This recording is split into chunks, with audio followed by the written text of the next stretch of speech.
Hoy vamos a hablar, hoy hice una editorial diferente, no escribí algo propio,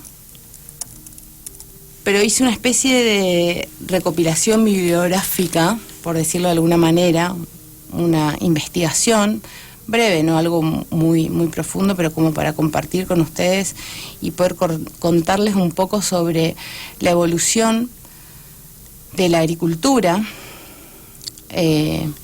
a lo largo de la historia. Básicamente la agricultura nace o comenzó durante el Neolítico, el último periodo de la Edad de Piedra, hace unos 10.000 a 12.000 años, digamos, desde ahora, ¿no? Y actualmente, antes se creía que se había originado en un pueblo en particular, en parte de una población humana, pero hay un nuevo estudio que sugiere hoy día que el inicio y la extensión de la práctica de la agricultura no fue obra de un solo grupo humano, sino que se produjo en múltiples poblaciones cercanas, por ahí entre sí, pero genéticamente diferenciadas. El surgimiento de la agricultura revolucionó la historia, transformando el modo de vida y la supervivencia humana absolutamente por completo. Si nos ponemos a pensar, sin la agricultura no nos podríamos alimentar, no podríamos obtener un montón de recursos que tenemos hoy en día, ¿no? Imagínense hoy con toda la tecnología y demás, imagínense hace 10.000, 12.000 años atrás, lo diferente que era. La historia de la agricultura abarca desde la domesticación, por decirlo de alguna manera, de tanto plantas y animales, así como el desarrollo y la difusión de técnicas para producir los cultivos y criar los animales de manera productiva. En su fase inicial, la agricultura se desarrolló de manera independiente en diferentes partes del mundo, incluyó una amplia gama de taxones o de especies, digamos, ¿sí? Taxones se le dice a las diferentes especies. Se identificaron diferentes centros de origen, es decir, donde estos taxones o estas especies estaban, por lo menos en alrededor de 11 regiones a lo largo del mundo. Por ejemplo, los seres humanos recolectaron y se alimentaron, con granos silvestres desde por lo menos 20.000 años antes de Cristo. Luego, a partir de 9.500 años antes de Cristo, se empezaron a cultivar en realidad los 8 cultivos fundadores neolíticos, que son el farro, el trigo, el escanda, cebada, guisante, lenteja, yero, garbanzos y lino. Luego, allá entre el 11.500 y 6.200 años antes de Cristo, en China se comenzó a domesticar el arroz. Seguido el poroto chino, la soja, el poroto azuki. Los cerdos fueron domesticados en la Mesopotamia hacia el año 11.000 antes de Cristo. Luego las ovejas alrededor del 9.000 antes de Cristo. El ganado bovino se domesticó a partir de uros silvestres, una especie que ya no existe, digamos, en la región de Turquía y Pakistán alrededor de 8.500 años antes de Cristo. La caña de azúcar que tenemos hoy en día acá en Misiones y en Argentina obviamente, y algunas verduras de raíz fueron domesticadas, o sea, las verduras de raíz, por ejemplo, zanahoria, remolacha, además, fueron domesticadas en Nueva Guinea alrededor del del año 7000 antes de Cristo. El sorgo en la región del Sahel, en África, hacia 5000 años antes de Cristo aproximadamente. Luego, en los Andes, en América del Sur, se domesticaron la papa, los frijoles y la coca entre los 8.000 y 5.000 años antes de Cristo, así como las llamas, las alpacas y los cuyes.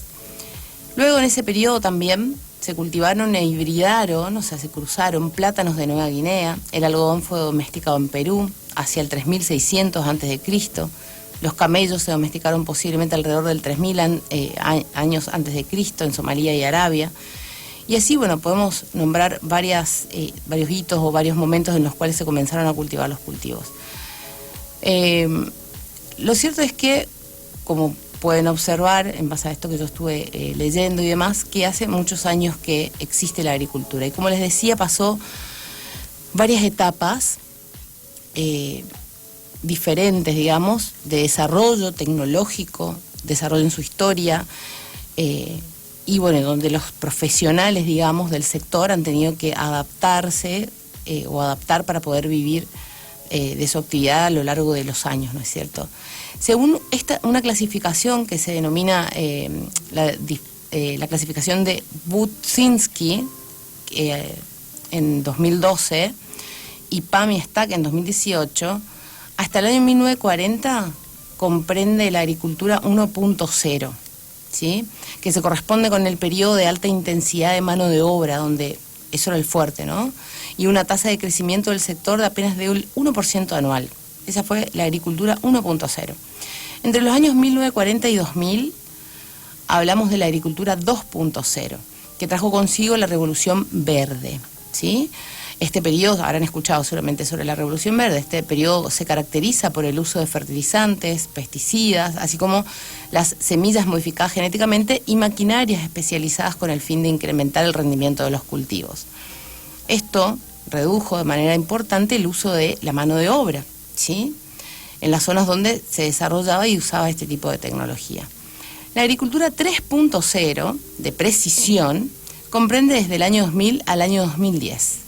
En ese periodo comenzó la toma de datos para mejorar la toma de decisiones. ¿Se acuerdan que hablábamos en uno de los editoriales anteriores que los datos eran súper importantes para tomar decisiones? Bueno, acá está. Se comienza a utilizar el GPS, sistema de referenciación global a través de satélites y sensores, lo que permite identificar los principales componentes que requiere la planta y hace más eficiente el uso de nutrientes, lo que abarata los costos y reduce la sobreexplotación de los suelos. A partir del año 2010 se comienza a hablar de la agricultura 4.0. En esta etapa en la que nos encontramos hoy día es donde más se aprecia el cambio hacia sistemas más inteligentes, con mayor precisión, destacando los distintos avances tecnológicos como ser, por ejemplo, drones, sensores de bajo costo, aplicaciones móviles, robots y un montón de tecnologías, o mejor dicho, mucho de la tecnología aplicada al agro, como por ejemplo las nanopartículas, como también, por ejemplo, a través de también satélites y demás cuestiones podemos ver los índices de vegetación, los NDVI, por ejemplo, que nos permiten ver la salud de la planta, la vegetación y demás cuestiones. Y todo esto colabora con la agricultura. Lo importante o lo interesante de esta evolución es que fue acompañada justamente de el desarrollo y también de la industria, un poco de la mano, ¿no? Tanto agricultura como industria están muy relacionadas, el desarrollo de las sociedades y del hombre también, la evolución también. Así que, bueno, hoy estamos entonces, para que lo sepan, el que no lo sabía o lo recuerde, el que por ahí sabía y no se acordaba, en la agricultura 4.0, donde manejamos datos en tiempo real. Vamos al campo con el celular y en el celular tenemos todo. Podemos marcar un área, un sector, después volvemos a nuestra casa, por ejemplo, y podemos descargar los datos del celular y pasarlos a un mapa, en un programa, por ejemplo, el QGIS, que te permite armar mapas y demás cuestiones. No, es excelente, la verdad que la tecnología es fantástica. Siempre es buena cuando la utilizamos en pos del desarrollo, en pos del bienestar y para mejorar los cultivos. Porque los cultivos son los alimentos que, digamos, abastecen a toda la humanidad. Después podemos tener un montón de detalles que nos pueden gustar más o menos o que podemos mejorar, que seguramente todavía tenemos que hacerlo, pero lo cierto es que la tecnología en buenas manos y aplicadas correctamente nos ayuda mucho y nos facilita mucho la